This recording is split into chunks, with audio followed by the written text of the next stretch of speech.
Hey friends, Jeff here with a new episode of Conversations Life Science Leaders Aren't Having. Today you're in for a treat. We welcome to the show Artie Suckow. Artie is a unique guest because he's currently not in the seat of CEO in an organization.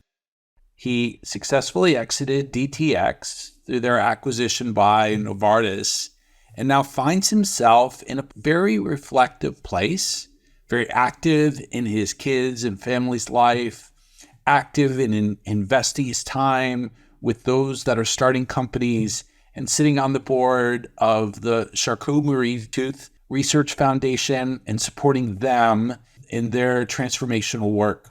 In our conversation, we talk about who Artie has become over the course of his career, and especially we focus in on some of the lessons and who he's become through his experience at DTX. And there's a phrase that I use: how you do some things is how you do everything. And we even talk about how who he's become has influenced how he coaches his daughter's first and second grade basketball team. I think you're really going to enjoy this conversation with Artie Suckow.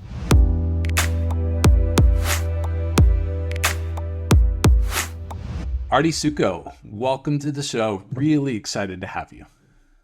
Thanks for having me, Jeff. Good to be here. You're welcome.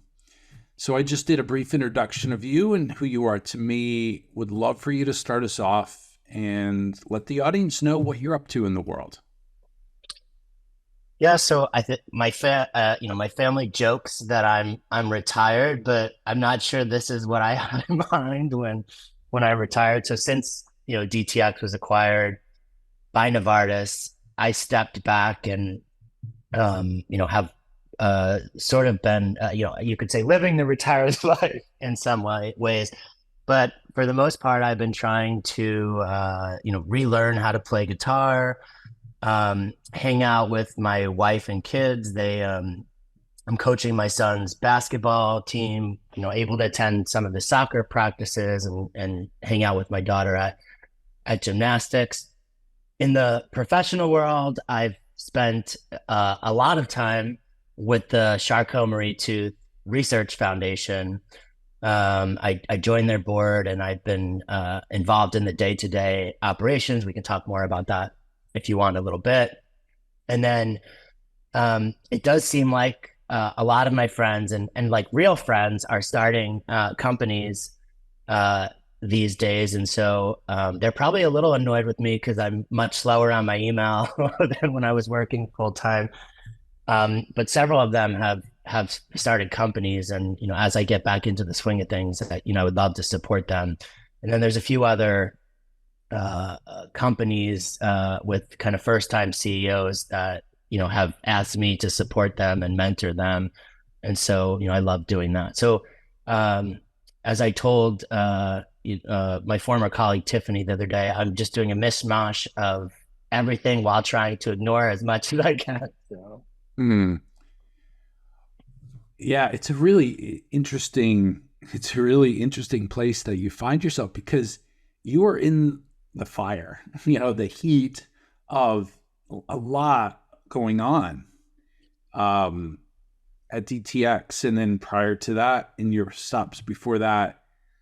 I'm wondering how have you made that transition? Like, what's been important for you to find your way in that transition to go from a high level of intensity to where you are now? Yeah, I think I probably thought it would be harder than it's been, but as I can tell you what I've been up to, I do find ways to create activities and things to do. But I would also say it's aided by, just the last year, from probably September 22, when we kicked off our efforts to raise a Series C, all the way through, I guess, July or August of 23. At that time, we were running 3 completely independent processes with multiple parties involved in them. And then, those were, our Series C efforts are a potential reverse merger, which maybe didn't get off the ground as much as a full on process, and then the acquisition. And so on top of that, we're trying to run the company, generate data, digest data, get ready for an IND. And so I think that wore me out. And I don't, during that, I didn't have time. And I'm not typically someone who I focus mostly on the information and making decisions. I don't deal with the emotional part, the stress part, at least in the moments. I just go straight to rolling up my sleeves, not particularly reactive, at least again in the moment. And so I think I really needed the break. Now, that being said, I am trying to help the CMT RF reshape their the areas where they invest for CMT research. And so that keeps me pretty busy. One of our investors, RA Capital, they keep me busy on the side as well. And, hopefully I'll have an increasing role with them because they've been so good to me. Another one of our awesome DTX investors also keeps me involved. And then the kid stuff and such. So it's not as intense, but I've kept myself busy. I can tell you, my wife can sense that I'm getting more bored these days and I need something more substantial to occupy my time. But yeah, so it's definitely different, right? Yeah. From the last 15 years or so. I'm wondering about your identity. How do you identify in the world? Like your your place in the world. I am a coach, but I'm not just a coach who does that for a living. I feel like that's very much my identity. It's how I show up to almost anything. I also often use another word, pastor, but not like pastor who preaches at a church on a Sunday, but just sort of how I show up to the world and to the different places that I find myself. I'm wondering, how do you identify? This is who Artie is. Yeah, I'm trying to think of how I should answer this question. I mean, I think at my core, I think the word scientist really defines me. And why I say that is because I like to ask a lot of questions. I'm curious. Problem solving really gets me excited. Like yesterday, I was at an SAB, trying to discuss basically how to solve some of the CMT within the context of certain grant proposals.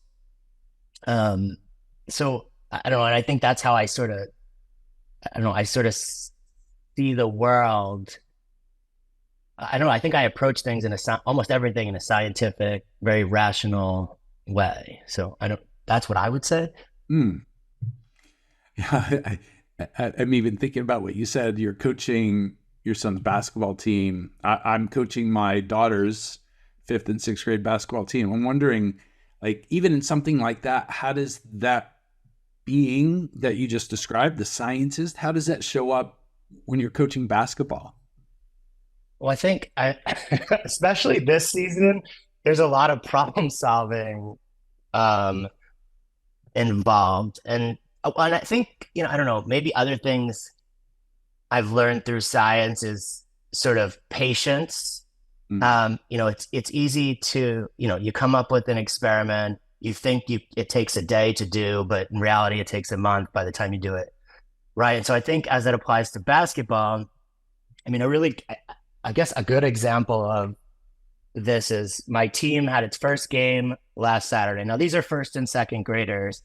I think the previous summer when I coached, I didn't have some of these same challenges. I maybe had a more advanced group of kids, but I couldn't even get my team to go across half court on offense to the other side. They were just standing around. And so I think 15 or 20 years ago, I would have screamed, stomped, been really angry.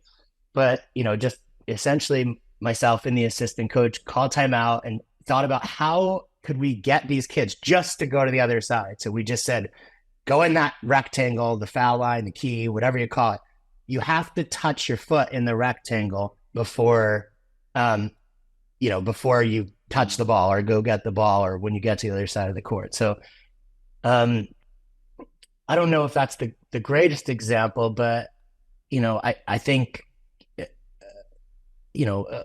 guess, when I think about even practice today, right, I think my reaction being a good role model, keep people engaged. I mean, even in the middle of the game, a girl who's actually pretty talented, her mom came up to me in the middle with her. They were both basically crying, saying she's going to leave, she's going to quit. And I'm like, in the middle of the game, I'm like, you can't do that. This is the first game. She's way too good to just quit.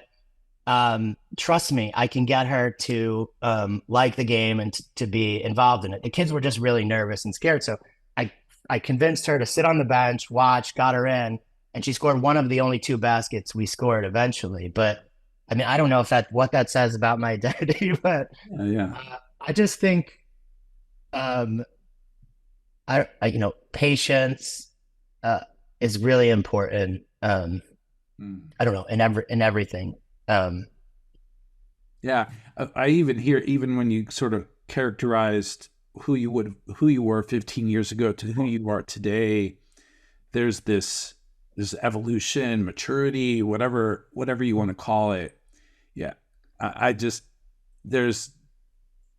Yeah, even thinking about going back into the professional ranks, like how have you seen yourself from where you were 15, 17, 20 years ago, even to where you are today?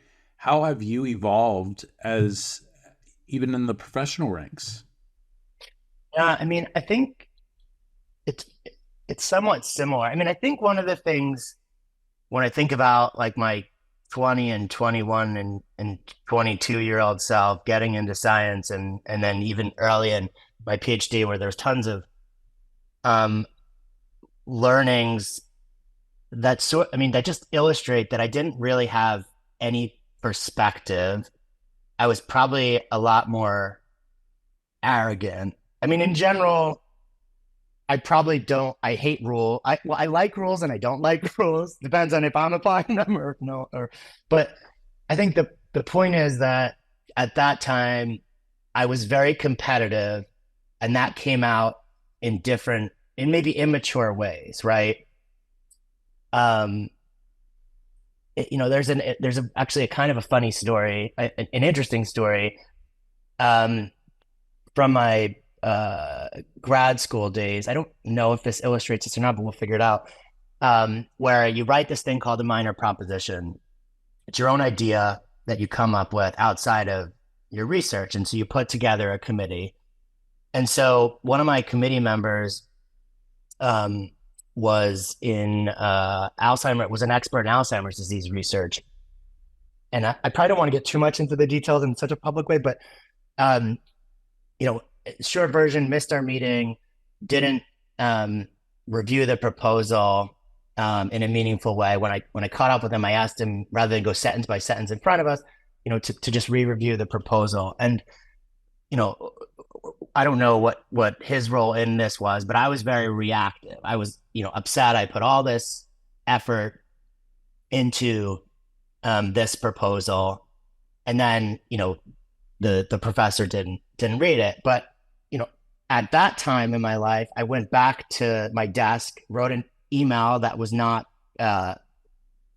great to the rest of my committee, saying how I didn't want this guy in this committee, some stuff. So I don't know. I think that probably illustrates just how reactive I was, having no perspective. I didn't think about this guy's running a lab, maybe had a bad day, we bumped heads, etc. But what was, maybe to bring the story to it, what's interesting, I don't know what it has to do with today, is that 10 years later, it was I don't know if he remembers me from a hole in the wall, but I had a grant that had a pretty poor score that the program officer was going to put in front of this guy. And I'm like, oh, this is never getting funded. It turns out it was funded. I don't know if he knew it was me, but I think that story for me has a lot of learnings, and I always use it when I talk to students. I think how think about that as a 23-year-old grad student.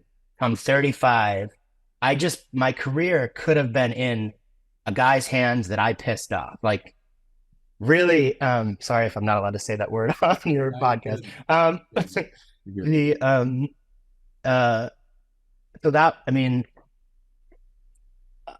I don't know. I think perspective, emotional intelligence evolved. And I think the way I got there was, people, not people, one example is a guy like James Mackay, who's on your panel. There's another person in San Diego, Tim Scott. Just having mentors that were decades older than me that had perspective, that I could talk through the times when I wanted to jump up, write an email that I would regret, 24 hours later. I think that helped me grow a lot. And I want to sort of connect the dots with the role that this latest experience of being acquired by Novartis, what role did that have in who you are today? And maybe it's broader than even just the acquisition, but that whole journey, what was specifically formative for who you are today from that experience?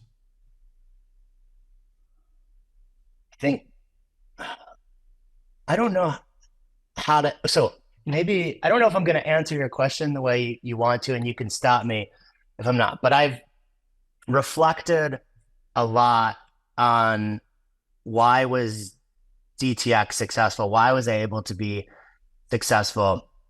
And I broke it down to some letters. It's sort of a joke, an inside joke based on DTX, but I call it ARRTI. ARRTI is supposed to be like someone made a pirate pumpkin one time. So I was like, or ARRTI, and then obviously you know my name. And so I think, what I learned during that time was probably a couple things. One, the first day is adaptable. And I think through the other experiences, I learned that, in science, you're always getting new information. And one of the things that always frustrated me within large pharma is people would have new information that should change their path, their direction, but they would stay on that same path and try to force it through. And there were these projects that just had no business being projects anymore because we already did the killer experiment and the killer experiment didn't work. And so, at DTX, there was a couple moments not unlike that, including, the first idea, right? I was completely wrong, right? I thought fatty acids of a certain orientation were the key to getting into cells to deliver RNA therapeutics. It turned out that a control that we ran, or I ran, I don't know, it was just me at the time, I guess, that happened to also be novel, was the key to delivery. And had I at that time focused on the bad first, it may not have been bad. Maybe if we played it out, things can be good. But the data said go this direction. So, with that, I think the other thing I always, I think it was from previous experiences, was passing. I think one thing I really learned during that time was that hire people better than you and get out of the way. And even in areas where you are an expert, one of the things that's really challenging about being a CEO is you're overseeing so many different domains and you have to manage a lot of different people. So even if you're the greatest at something, you only have a small fraction of your time that you can devote to it, which is not enough to increase the probability of success. Typically, you're much better using your background, your knowledge, your instincts to advise someone else who's probably better at you than you anyway. Because I think a CEO has to be like average to good at a lot of things, but it's really hard to be great at any one. So that's what I mean by adaptable, resilient. This gets back to one of the themes of you asked a question of me last time, or maybe in our email exchanges. One of those questions was about what do life science executives, what aren't they talking about? And so I think when I think about this, one of the things I never hear people talking about is like failure. And people do say like, yeah, we support failure, but like, as successful as DTX was, what people don't know is that, for 9 months, 10 months, from September to whatever March, however many months it is, 7 months, like all we heard was no, no, no, no, no, no. We're not interested for this reason. We were doing something really new, really different in a new indication that no one had ever heard of. And so, there was a lot of failure in that. And it was sort of the way we adapted and how resilient we were to try to do the experiments, et cetera. But I don't think that's an uncommon experience. I think every CEO I've ever talked to is like 99 out of 100 investors say no. Sometimes it's timing, sometimes it's not, but it's what you take from those no's that I think defines, whether or not you have a chance to be successful. If I'm being too long-winded on this, feel free to push me along. But I can't wait to the rest of the acronym. So keep going. That's great. So the other one, the second R, is relationships. There's so many different kinds of relationships that you have as a CEO, right? You have relationships with investors, you have relationships with your board, you have relationships with people. And I think, as the CEO, it doesn't matter who it is at your company or in the outside world. If it relates to your company, you've got to spend, whatever time needed. You have to pay attention to those people. You have to make sure that, I didn't plan to use this, but like the janitor is inspired. There's like a certain like magical mix. If you can keep everyone engaged and excited and wanting to work with you, all through the organization, it creates just a certain culture. And then obviously relationships with investors. One other thing that I think a lot of the first time entrepreneurs, and let's say over the course of a year, I meet with 10 people thinking about starting a company. Almost all of them quit before they even start. And why? Because the first 3 people said no. But in reality, in biotech, you don't go in to your first conversation with any investor, whether it's your friend, your family, or the most sophisticated institutional investor, and expect them to write a check. Mm-hmm. You should go in introducing them to your idea. Your expectation should be that you're going to be updating again in 3 or 4 months. And, if I'm said investor, what I'm looking for over that 3 or 4 months is progress, commitment, and new data.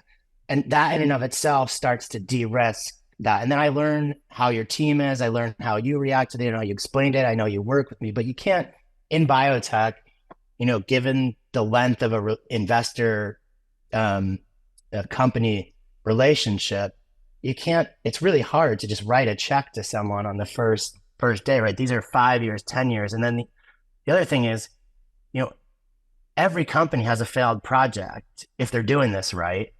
And so you got to trust that you're going to go, that with that investor, you're going to be honest and say, it's not working, I'm pivoting or investing more in another project. The last 2 are transparency. I think transparency speaks for itself. And I just sort of touched on it anyway. I think one of the reasons the Novartis deal got done is because we laid all our cards on the table and said, these are the strengths, these are the weaknesses. There were days where we had to just go into the vault and show them the data on the piece of paper that it was written on,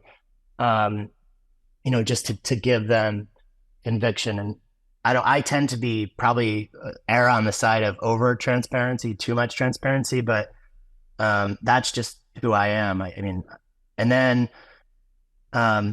impact. I don't know what. I think this is just a way that all these things kind of come together. But I think with DTX, what kept me inspired, what kept me excited, was that we were working on, and you can hear it from the other things I'm doing right now, is that we were working on an indication that no one else was. We were the first to work on it. It was hugely impactful. We got to meet the patients, all these patients, Stella, Lily, Susan, Chelsea, Joe. I mean, they had debilitating neuromuscular phenotypes, right? Amputated legs, couldn't walk, couldn't ride bikes, etc. And so I think on impact, I always said, I didn't know, I still don't know if DTX was able to develop a drug for them. But what I do know, or what kept me motivated, was that I knew that DTX's work, all the way through the acquisition, would inspire others to work on drugs for this indication. And people were learning from us. We were learning from people as well, but people were learning from us.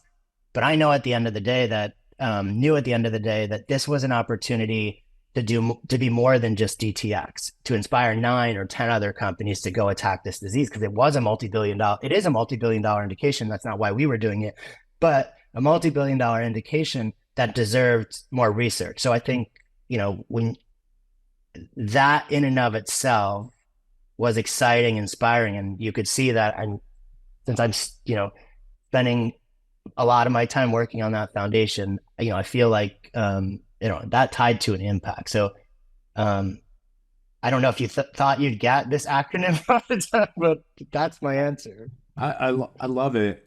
So many questions. The one I'll just go with where my gut takes me is like this idea of failure that you talked about around the second R, resilience. It feels like to me, not just folks that are starting new companies, but humanity at large could use a lesson on reframing failure. My personal story around it is I spent most of my life doing everything I could so that I wouldn't fail. Sort of inoculating risk management, insulating myself. It just that draws me when I think about that. Is I think humanity, especially here in the Western world, maybe the US, and men in particular, I think we take a lot of steps to make sure we don't fail, when actually failure is the path to where to impact, to results, to a greater joy, greater life. I'm pontificating here on a belief around failure, but could you just say a little bit more about sort of this new relationship that you have with failure because of what you've lived through? Yeah, I think most people would say that. I think you learn so much more through failure than you do through successes. Maybe not always, but I do see that. Like, I could go back to like the earliest days in the lab, or even when I'm, coaching some of the junior scientists in the lab. Like, when you mess up the protocol and experiment, right? If you're pretty good at what you do, you always remember that. And then the other thing I always found is that in science, when you fail, maybe the experiment doesn't work for some reason, you end up doing extra work, if you will, to understand like just the individual steps and the parts of the assay in ways that you never forget. Mm-hmm. And so I think, I don't know, for me, like the Regulus experience, we touched on this before, like, at J&J, at AstraZeneca, for me, by all accounts, I was, pretty successful in just knowing the stage of career, what I needed to accomplish, what I needed to showcase. So I didn't experience failure at like a global level. I was never like, oh shoot, I don't have something to do tomorrow because my project is killed, right? Our projects, kept going. I always had a couple projects, so I never, it wasn't. Regulus was different for me on so many levels. I think one of the things that I learned through failure there was the importance of culture and management. We had like 3 changes in management which meant that, every day I was working on a new therapeutic area, which is like switching therapeutic areas, even though they were loosely in my wheelhouse, over a period of 9 or 10 months, 3 times is no, like, it's very significant. Mm. It taught me a lot about the importance of focusing, the particular person in charge at the time didn't appreciate the impact that he had, because Regulus, when I stepped in, was I would say was a very good culture needing some direction, and with the changes in management, and especially that them not being particularly emotionally intelligent, understanding the value of people to ultimate success. I mean, in 3 months' time, it would just rip the organization apart. And almost all the time was spent not on science and just on talking about how not great a certain management was. So I don't know, I learned a lot by reflecting on that. But I don't know. I don't know if I'm giving you good examples, but I do think for whatever reason, at least some people learn a lot more through failure than success. And I couldn't agree with you more. Like, I think we unfairly penalize people for failing in this country, and probably over celebrate people are successful. I mean, I have friends that are probably far more competent and maybe even more thoughtful than me that didn't pick the right couple horses. And right, does that make them? I don't think that makes me or them any more successful. So and I'm sure they're penalized when they go for a job. If you worked at Regulus for 10 years, you're probably penalized when you go to the next job if you're a leader, because Regulus wasn't successful.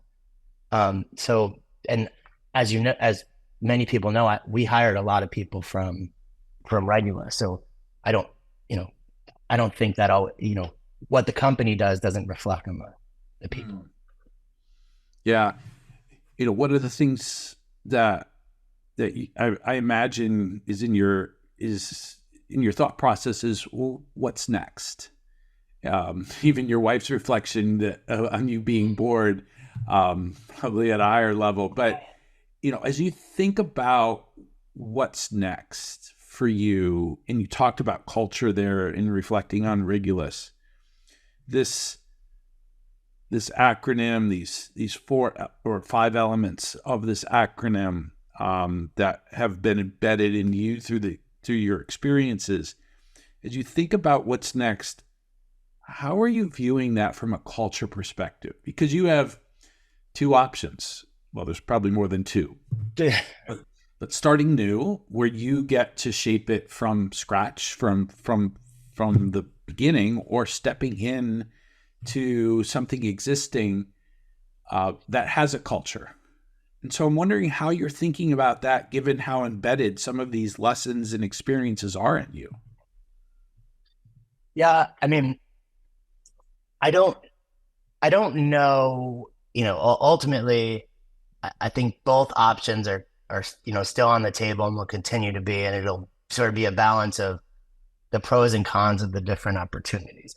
What I do know is that culture is really important, and just even in some of the boards that I sit on right now,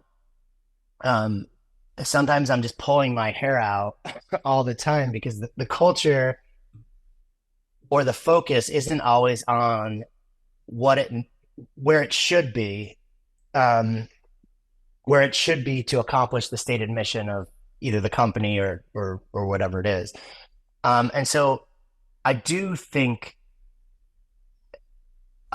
I learned enough through Regulus, AstraZeneca, J&J, and then of course through DTX. And I think most people would say, I'm not saying it wasn't bumpy the whole time, and there was decisions that I made were terrible and, disturbed the culture a little bit, but I think we ended up with a really good culture. And I think where I land on this is that it sure would be easier to get to the focus on where it needs to be if you start it from scratch. And we always used to say at DTX, and we're 2 and 3, because you could feel the impact of one new hire probably through 10 or 15 people. And you thought, I always used to think, oh, I know exactly how this is going to go wrong. And I could list out the top 10 things. Not even wrong is probably the wrong way to say it, but the places where the stress in the organization would be listed out. Never would I get it right, because it's so there's so many people involved, so many different projects, etc. It's really hard. There's just too many dynamics to actually predict what's going to happen. But like we always used to say that our culture, our transparent culture, our diligent culture, our thoughtful culture, the not being afraid, letting people ask questions and not being afraid to answer tough questions, like that had to win over when a new person came. Like no shortcuts, you don't talk bad about your colleagues, like that kind of thing. We would not stand for that. I think fortunately we had the right personalities, at that time, to ensure that. So I think I just know that it seems like it's easier to do it by starting with and every company's culture is probably going to be a little bit different, but starting versus going into a culture defined, that's already defined. I think the other part of going into an environment that's already established, that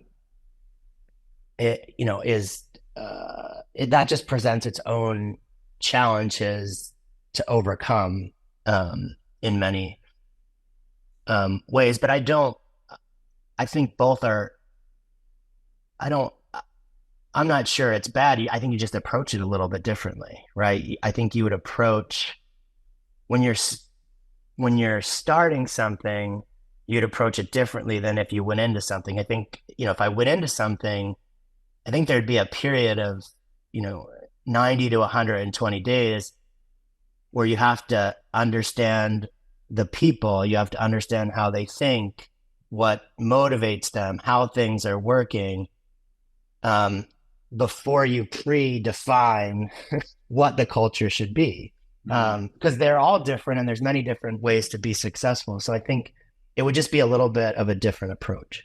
Yeah.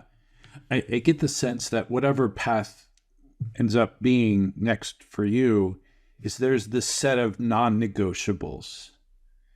You use the word intolerance when you talked about the early days DTX. But I just sense that you've become the type of person who has a set of non-negotiables in terms of values and culture, that even if it is that existing environment, that part of your filter for that to even consider it would be, do you meet these non-negotiables even before you spend 90 or 120 days, but that you've become the type of person that's comfortable and okay with saying, no, that's not for me because a situation doesn't pass the filter of your non-negotiables. Yeah, I think that's fair. On all levels. I think, at the board level, I would say the non-negotiables, you want, people who are thoughtful, people who are supportive, people who understand the science, people that everyone has a role on the board. I think that's really important to me. And they're constructive. I think that's the most important thing. That's really important because you can give someone a hard time. You can say you're, not intelligent, not smart, whatever, but you got to tell them why. You got to give them a reason to go, this is the problem and this is how I would do it. So they could think. You can't just stop. So like things like that, I absolutely wouldn't tolerate. I'll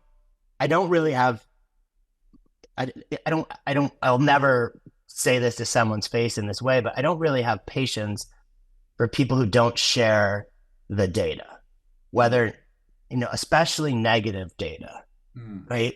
Because there's been times that earlier in my career where I worked with technicians who didn't share the full story, and then you're trying to help them, and where you can solve a problem for them in 5 minutes if they come forward, you spend 6 months trying to solve the problem. Like, the most important thing is to get an answer. Who cares what the answer is? Because at the end of the day, in drug development, you should be here to develop a drug, not to keep a project going into perpetuity that has no chance. Like, I'm in this because I want to work on something that can keep going. I'd much rather kill something, say it's not going to work, and go start new on something that I don't even understand than to try to save something. So I think integrity, transparency.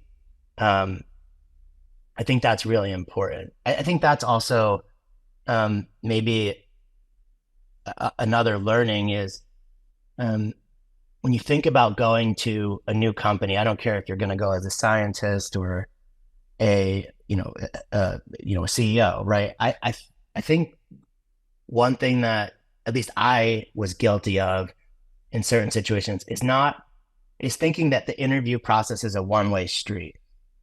I'm trying to impress them. I'm begging them for the job. But in reality, I think it's really important that you ask questions, try to ask the right questions, and learn as much as you can about the science. Because, at multiple places, I was always surprised the first few days about, the blurriness between what they told me they had and what they actually had. Right. And so I don't know. But yes, I think there's integrity. I think, though, the one advantage I will say that I have, in the next go is that I've developed relationships with investors that have a lot of these qualities. Like, I was blown away by all the investors in DTX, honestly. But RA Capital, they have great integrity. They're very thoughtful. For the most part, the best I can tell, they make decisions for the right people. Same with Access Biotechnologies and Surveyor and Lilly and others. So that is an advantage that I have in terms of identifying the next opportunity. I'd like to I'm going to test them, but I'd like to think they won't try to pull one over on me in terms of the game. Right. The word that's coming up for me is, and again, I'm kind of blowing this up to like big picture, that is absent in a lot of places in the world, is courage. Like the courage to say no. And you never said that here over the last few minutes, but to be able to look at opportunities and have the courage to say no. I was joking with someone this week. I was on site with a client, and they were asking me about my story as a coach. And I said, yeah, when I was getting started, I had no courage. If you had a pulse, I would coach you. There was no thought of values and match. And hey, if you had some dollars, I could be of service to you. But I just sense that there's again, I'm using the word courage to be able to stand for your convictions and what's important to you. And if something's not a match, to say no. Am I on track there, or is there something else to be said about that? No, I mean, I think in some ways, as an aside, this is kind of your use of that word is somewhat ironic, because yesterday I was with my daughter at gymnastics, and there's different cubbies, and each cubby has a word, that the kids pick out. And so for my daughter, she's like, which one should I pick out? And I was like, courageous. And she's like, what does that mean? So it's funny that you bring that up, but I think that's true. I mean, I think that's probably a word that defines me, in that, like, throughout my career, I've never been afraid to ask whatever question comes to my mind in a room, no matter who's in the room. Not in a bet, not any, it comes from a good place, etc. I think everyone would say, that about me. Um, but I would always ask the question that I I thought other people were thinking I didn't understand, and so I would ask that. So I think that's real. I don't know. I think that's really important. Um, and I think, at DTX we tried really hard um, to get people to ask questions. Because that's how you learn. So, and they knew that if we did an all hands meeting and they didn't ask questions, like I think they saw me, they like felt like I was going to cry. No one asked the question, but I do think having the courage to ask the hard questions um, is a big part of being successful, especially in science. Yeah. And it's also, and learn in life and learning and stuff, right? Because how much do we learn? I learn a lot more from other people than I learn from any book that I've read. And how do you do that? How do you maximize that? You ask the question. Yeah. Or you have the courage to ask the hard question. I think the other place, one of the topics on your list that reminds me of courage is, I think one of the things was what would I tell another CEO? I think like, I don't think I had a coach. I probably had five. I think Tim Scott and James McKay, they always made fun of me behind my back because I had too many coaches. But I think as the CEO, you should not be afraid to talk through the challenges you're having, to admit that you're failing in some ways. And I think James has been on your show, but like, it was always so amazing to me how he had been there, done that, and knew exactly how to manage the situation. And his solution was generally the best solution, but it wasn't the top three things that I was, my instinct told me to do. So I think that's probably advice I would have. Be vulnerable, have mentors that you can trust, where if you go to them and say you suck at something, they're not going to judge you. They're not going to like call your board and tell you you're going to be fired. They're going to help you get better at it. So, yeah. Well, you stole the script and you went right there to the last question, so it's all good. Sorry. No, it's all good. It's all good. It's all good. Artie, this is such a fun conversation. I love when I don't have to talk that much. So I really, really appreciate your heart and everything you brought to the show. I'm wondering, before we wrap, is there anything for our audience that you want to highlight? Maybe CMT or anything else, maybe somebody you're advising or mentoring now, anything you want to highlight before we wrap? Yeah, maybe I'll give a little pitch about CMT. I think I'm looking for companies, for folks that, are in gene therapies, RNA therapeutics.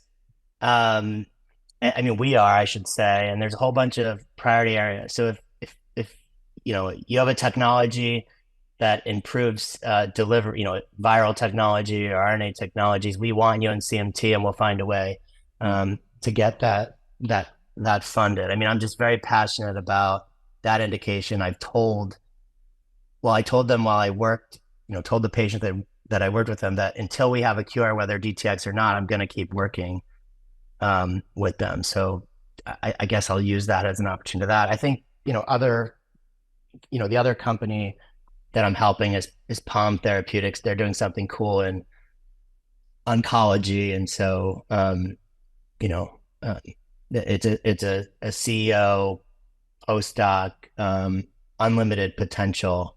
So I'm trying to get some learnings from him. But yeah, anyway, I'll leave it at that.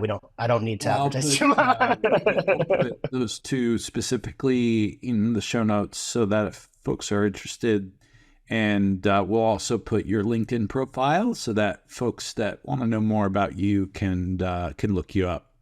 Artie, thanks again. Such a great conversation. All right. Thanks, Jeff, for having me.